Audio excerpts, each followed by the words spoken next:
Well, thank you very much for that very nice introduction. And it's very nice to be back to Germany. It's been a long time since I've been here. You know, with a name like Messerschmidt, I should be here more often. But I always like to come to Germany. What I would like to concentrate my remarks on today is three things. First of all, I would like to distinguish global hegemonic masculinities from global dominating and subordinate masculinities. Second, I want to use former U.S. President George W. Bush as an example of constructing both a global hegemonic masculinity, and I'll be looking at his speeches. He does that through, my argument is that he does that through his speeches, and his construction of a global dominating masculinity. I will argue that he does that through some other, what I call global practices. This takes place prior to his war against Iraq and during his subsequent occupation of that country. And finally, I will close by examining how these masculinities are related to and indeed embedded in both neoconservative and neoliberal policies. So let me first distinguish global hegemonic, dominating, and subordinate masculinities. Hegemonic masculinity is that form of masculinity that legitimates unequal gender relations between men and women and among men.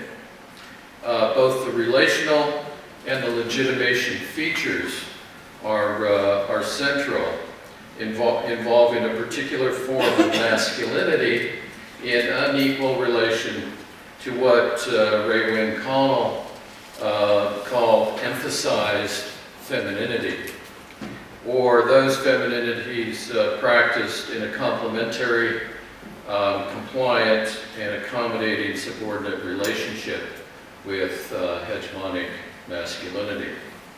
And the achievement of hegemonic masculinity occurs largely through discursive legitimation or justification, encouraging all to consent to, unite around, and embody such unequal gender relations.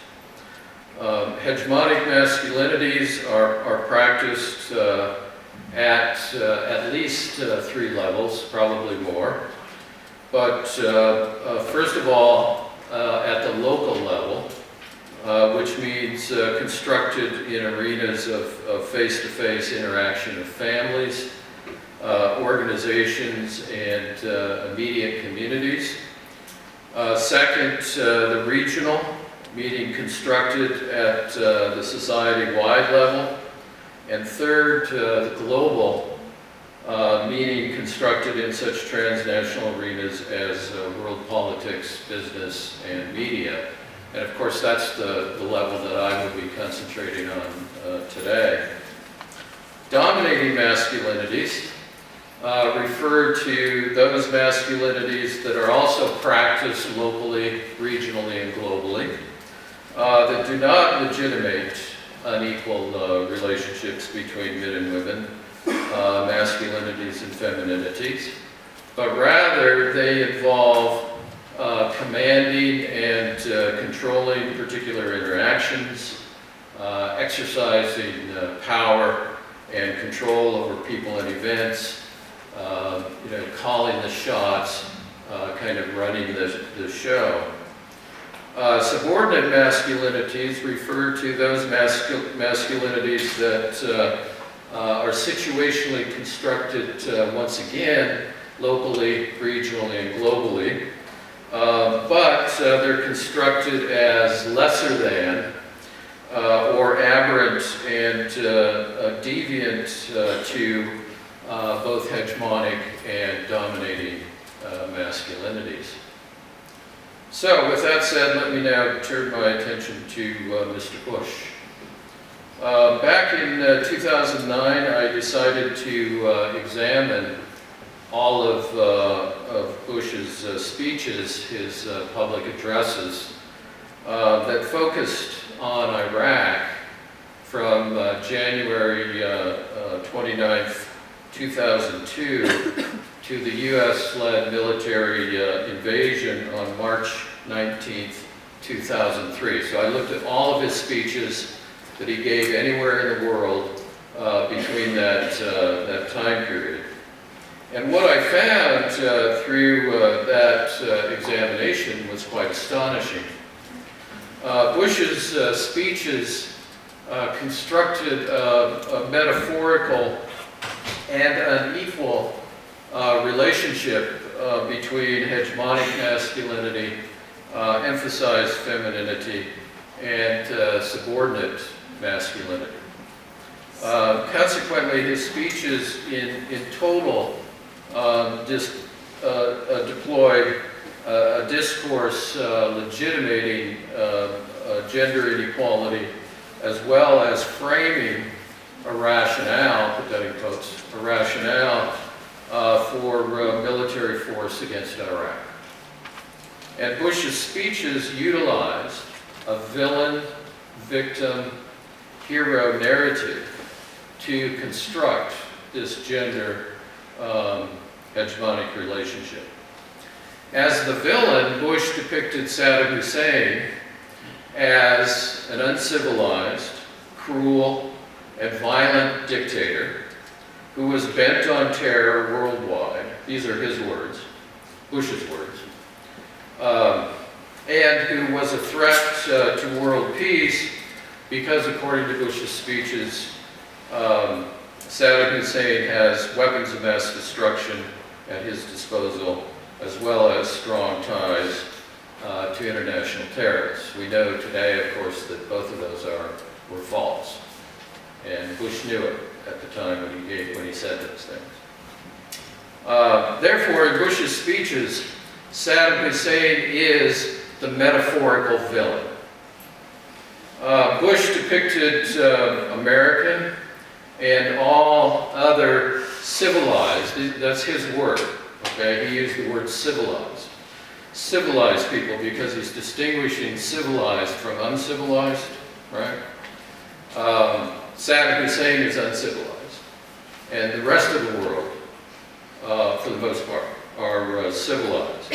So Bush depicted American and all civilized people throughout the world as weak, as vulnerable, as innocent, and helpless potential victims of Saddam Hussein's terror. And therefore, all civilized people are the metaphorical, probable victims. Bush portrayed himself, not surprisingly, in his speeches as the metaphorical hero, who is the only one, according to Bush in his speeches, who embodies the ability to be strong and to be assertive when necessary, and therefore capable of protecting the passively dependent and vulnerable victims from the cruel and terroristic villain. Consequently, what Bush did in his speeches is seize upon a villain-victim hero narrative and in turn reproduce this widespread mythical fable. In that fable, heroic men, usually heroic white men, are the sole individuals with sufficient skills and noble qualities to conquer whatever villain threatens any victim. That is, the brave, heroic white man conquers the diabolical villain, proves his superior masculinity with panache by protecting the damsel in distress victim, and then takes his well-deserved seat at the pinnacle of the patriarchal status hierarchy. Bush's speechifying then was constructed in this discourse and concurrently reproduced this discourse. So in aggregate, Bush's speeches identified certain gendered qualities associated with villain, victim, and hero, and then places these gendered qualities in an inferior, superior relationship. For example, Bush depicts himself as embodying strength, assertiveness, and the ability to protect others as his gendered qualities, while all other civilized people are portrayed as weak, passively dependent, and unable to protect oneself as their gendered qualities. Both sets of qualities in Western societies, historically and culturally, have been associated with men and women respectively, with masculinity and femininity respectively. And when these gendered qualities are paired together in a complementary way, we have the legitimation, I believe, of gender inequality through the discursive construction of hegemonic masculinity and emphasize femininity. Also, Bush's speeches construct a hero-villain masculine relationship that is based on differing and unequal gender qualities attached to each. The hero is civilized, is virtuous, is peaceful. The villain is uncivilized, cruel, and violent. And so this pairing signifies an unequal relationship between two different types of masculinities, one hegemonic and one subordinate. So this story of a subordinate masculine villain about to attack feminine, worldwide potential victims constituted discursively the reason for responding militarily and preemptively against Iraq, which in turn established Bush as the hegemonic, masculine, heroic protector of the world. And as the global hero, then Bush used public speeches targeted at a global audience to sell people worldwide on his masculine virtues and thereby gain support for a U.S.-led military assault against Iraq. Okay, now what I'd like to do is turn kind of behind the scenes, right? These speeches are given very public to a global audience, but Bush was, of course, also acting behind the scenes, so I want to go through some of the evidence that has, most recently been uncovered with regards to those practices behind the scenes at the same time.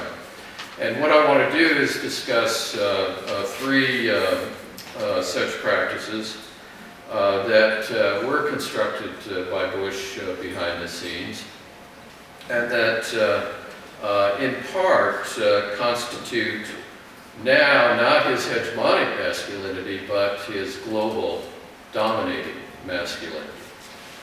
The first involves Bush and his officials applying relentless pressure on U.S. interrogators at a whole variety of prisons. At the prison in Guantanamo Bay, Cuba, at prisons in Afghanistan and Iraq, and in various what became known as extraordinary rendition black sites around the globe, to actually use torture techniques on detainees in order to force confessions that hopefully would signal a link between Al-Qaeda and Saddam Hussein. Evidence has now come to light that the Bush administration authorized such interrogations and demanded proof from interrogators of a link between Al-Qaeda and Saddam Hussein. We know now that Bush formally approved these coercive interrogation methods, including waterboarding, which in his memoirs he was quite proud of doing. He ordered the CIA secret detention program. He approved the program of extraordinary renditions, and he stated in his memoir that he personally selected the torture techniques that were used. Therefore, Bush's leadership practices involving torture, I believe, constitutes the first aspect of his global dominating masculinity. A second component of Bush's global dominating masculinity involves what I call hard diplomacy. From January to March 2003, peace proposals were forwarded to the White House from foreign intelligence services around the world, from various governments, from numerous third parties, and from independent actors, all of which were rejected by Bush and or members of his administration.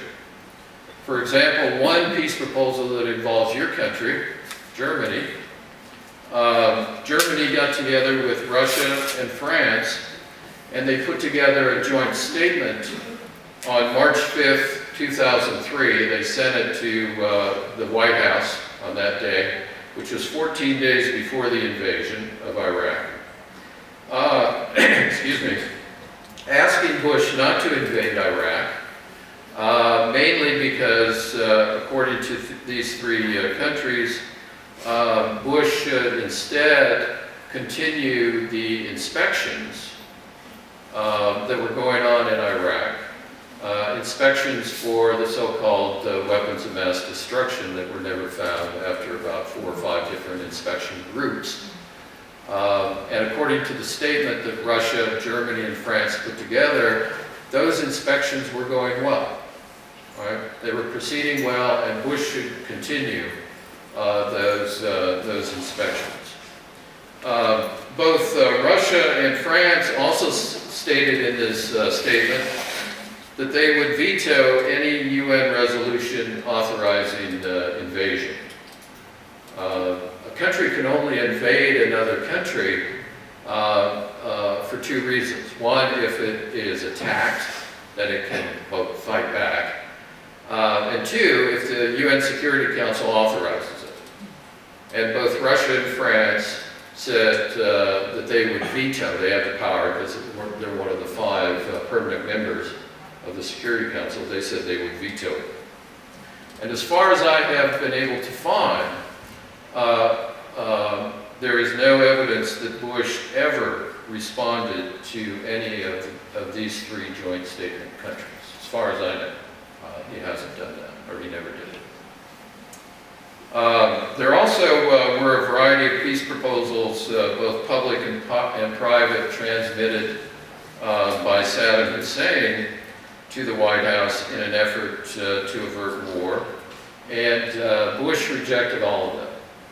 Consequently, this second component of Bush's global dominating masculinity entailed the outright refusal to engage in peaceful, geopolitical, diplomatic negotiations, choosing instead to practice hard diplomacy.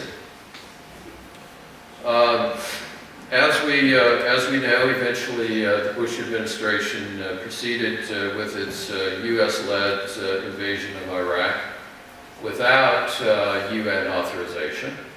That was never granted to the Bush administration. Eventually overthrowing Saddam Hussein and occupying that country, at least formally, for 8 years. One of the first moves of the Bush administration during the occupation was to pressure the newly formed Iraqi government, and this is what I call unrelenting bullying, to draft and then get passed by the Iraqi parliament a new comprehensive oil law. This unrelenting bullying constitutes the third aspect of Bush's global dominating masculinity. A new Iraqi government was formed in May of 2006 under the leadership of Nouri al-Maliki, who was, for the most part, chosen by the Bush administration. Under pressure from Bush and other members of his administration, a new oil law was quickly drafted within 2 months, by August 2006, and it concentrated on privatization by allowing international oil companies the primary role in developing the Iraqi oil industry, while simultaneously disempowering the Iraqi parliament regarding its long-standing regulatory role in ratifying oil contracts. Iraq's law regarding oil contracts at the time required that all contracts be formally approved by the Iraqi parliament. Therefore, one of the most important aspects of this new draft oil law was to repeal the current law and thereby allow the executive branch of the government under Maliki to sign contracts with oil companies without any oversight by the After the oil law was drafted, Bush and members of his administration proceeded to pressure, in particular Maliki, to get the oil law passed by Parliament. However, by October 2006, the new draft oil law began to leak out because this creation of this oil law was done in secret. But eventually it leaked out, and numerous Iraqi groups began to organize against it, in particular the trade unions, the oil experts, and intellectuals in Iraq. Consequently, Bush became even more demanding in his effort to get the law enacted as quickly as possible.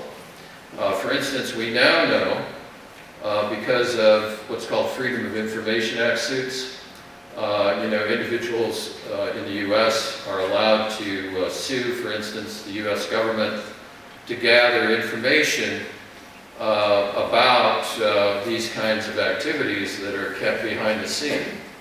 As long as that material is not formally classified, you can sue the U.S. government or any other entity to gather information such as this. So there's been a number of these suits.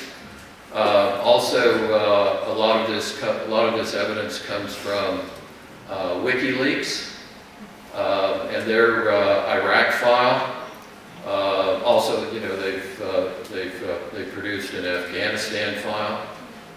Thousands of documents, very valuable. Not only researchers have looked at that, but so have newspapers. It's kind of ironic.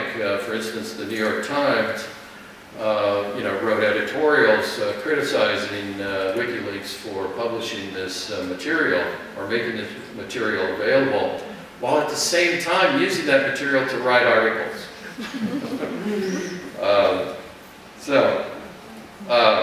Anyway, for example, according to this evidence, Bush pressured Maliki during bi-weekly, every 2 weeks, video conferences, and in these conferences, Bush warned Maliki that his patience had grown thin, and he repeatedly included aid and debt relief as well as military support as conditional on Parliament passing the oil law, the new oil law. And aides to Maliki told the Associated Press in March 2007 that the White House would no longer support Maliki and his government unless he succeeded in getting the oil law passed by September 2007. Although the oil law, this new drafted oil law, still has not been enacted to today, mainly because of this kind of grassroots organizing by the trade unionists, the oil experts, and intellectuals. Beginning in 2009, and now under Barack Obama as president, the Maliki government began awarding contracts to international oil companies even without the new oil law in place. However, these contracts essentially are illegal and will therefore last only as long as the government in power supports them. These are what's called fixed fee service contracts, in which the companies are paid a fixed fee on each barrel of oil produced, and they're also reimbursed for any costs for doing that. ExxonMobil, Chevron, BP, Shell, and Total have all signed these types of contracts with the Maliki government. Iraq plans to produce 12 million barrels of oil per day by 2017, which will be 5 times greater than the existing production. And such a production level, if it reaches it, will rival Russia, Saudi Arabia, and Iran. In fact, Iraq recently reclaimed the #2 position in oil production among the OPEC countries, overtaking oil-sanctioned Iran because of the current sanctions that have been imposed by primarily the U.S. Iran is no longer able to produce as much oil as it had in the past, and now Iraq has moved up to second place. Consequently, Bush's global dominating masculinity was constituted in part through his leadership role in torture, his hard diplomatic interaction with Saddam Hussein and other world leaders, and his unrelenting bullying of primarily Maliki. Bush engaged in these global dominating masculine practices, which in and of themselves did not legitimate unequal gender relations between men and women, masculinities and femininities, in an attempt to control global interactions, exercising power over a variety of people and events. Bush clearly was calling the shots and running the show globally.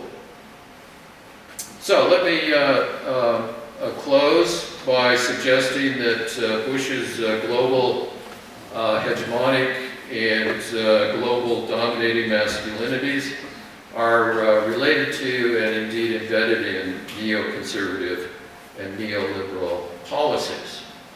Neoconservative policies involve, in part, expanding U.S. interests globally through military intervention.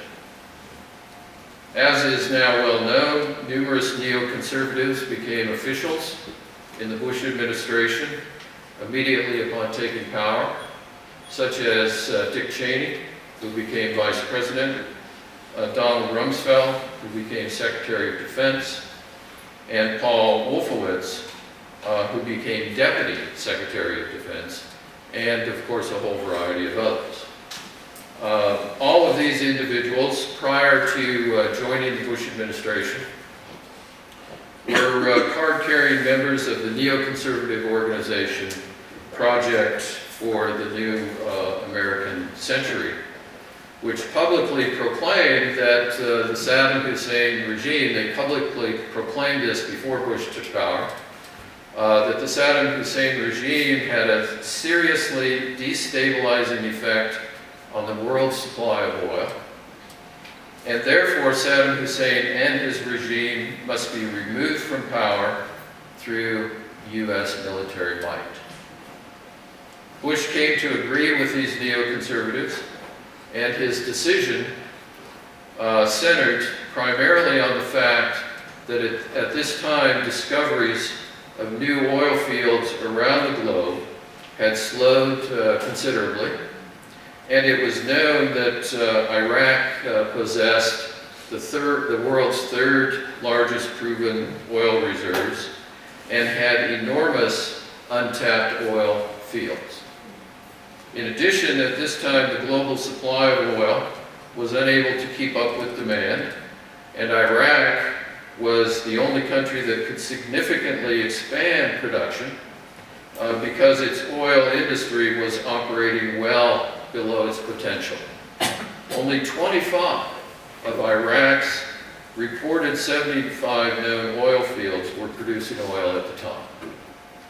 And much of the country had not been surveyed, much of Iraq had not been surveyed for possibly additional oil fields. So the behind-the-scenes primary reason, not exclusively, but the primary reason for militarily overthrowing Saddam Hussein and occupying Iraq was not to stop an uncivilized and terroristic villain from attacking civilized and vulnerable victims, but rather, I believe, it was to boost the global supply of oil relative to its demand, and in the process, serve the interests of the U.S. and other transnational oil companies, as well as global capitalism. High oil prices damaged the overall economy of importing countries because oil is essential in almost every branch of capitalist industry, whether producing heat, light, plastics, such as the chairs you're sitting in, fertilizers, etc. It's essential. Oil is essential to capitalist industry. So it was also essential from the point of view of Bush and members of his administration that Iraq open its energy sectors to foreign investment to increase global supply. To accomplish this goal, Saddam Hussein had to be removed from power because of his continued support for the nationalization of the Iraqi oil industry. Yeah, the Iraqi oil industry was actually nationalized way back in 1972. Primarily American, British, and French oil companies were in Iraq until it was nationalized and they were kicked out. And Iraq's oil industry was nationalized since 1972. And Saddam Hussein had no reason to change that, which upset a lot of Western societies, including the U.S., of course, and Great Britain and France. But not only the nationalization of the Iraqi oil industry, but also Saddam Hussein's inability to increase oil production, mainly because of many years of sanctions, which began way back in with the first Bush administration, putting together what became known as the sanctions regime on Iraq, and continued through the Clinton administration and into the Bush Jr. Administration, as well as a whole series of wars that Iraq was involved in, primarily with Iran. So all of that caused problems with increasing oil production as well. And both of these, according to the Bush administration, had a destabilizing impact on the flow of oil to international markets. In addition, the invasion and occupation of Iraq supported the goals of global neoliberalism, which include the privatization of resources, the rejection of state intervention in economic matters, and the removal of all barriers between nations so that market forces can drive the global economy. Consequently, neoconservative military conquest of Iraq allowed global neoliberalism to flourish as the U.S. was now able to kind of liberate transnational oil companies from the shackles imposed on them by a nationalized Iraqi oil industry. And the Bush administration took action to dismantle the nationalized oil industry in Iraq and open it up to private foreign investment, primarily through Bush's unrelenting bullying of Maliki, to pass the oil law. For the Bush administration then, extending global neoliberalism was accomplished through neoconservative military force, as well as both global hegemonic and dominating masculinities. They worked together. Bush's war against and occupation of Iraq was a marriage of convenience, you might say, between neoconservative and global neoliberal policies, and between global hegemonic and global dominating masculinities. Bush's hegemonic masculine discourse was intended to sell the war regionally and globally, while simultaneously camouflaging his embrace of neoconservative militarism, as well as concealing his global dominating masculine practices. Torture was in part practiced to obtain confessions in support of Bush's hegemonic masculine discourse. Engaging in hard diplomacy was related to his acceptance of neoconservative militarism, and unrelenting bullying was connected to Bush's support for global neoliberal goals, in particular, removing all the barriers to the privatization of the Iraqi oil industry, which would, Bush hoped, secure long-term access to and control of that oil supply to international markets. Thanks a lot.